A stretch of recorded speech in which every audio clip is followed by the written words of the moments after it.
Arangkada na mamayang 2:00 ng hapon ang impeachment trial laban kay Vice President Sara Duterte, kung saan maalalang nagpadala na nga nitong nakarang linggo ng notice sa kampo ni VP Sara ang Senate Impeachment Court sa pangunguna nga ng presiding officer nito na si Senator Win Gatchalian. Sa naturang notice, inatasan ng naturang korte ang Vice Presidente na humarap ng personal o di kaya sa pamamagitan ng kanyang counsel mamaya. Maliban pa nga rito, nagpadala rin ang hiwalay pang notice si Clerk of Court Attorney Renato Bantog Jr. sa House of Representatives para ipaalala sa ito ang magiging impeachment proceedings. Samantala, tiniyak nga ni Senator Erwin Tulfo na bagamat magsisilbi silang senator judge ay hindi naman nila hahayaan na maisantabi ang kanilang mga importanteng isinusulong na panukalang batas para sa bawat Pilipino.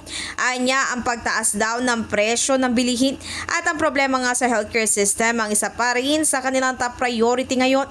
Gate niya, kailangan lang din talaga nila na mag-multitasking bilang may utang daw silang pananagutan sa publiko.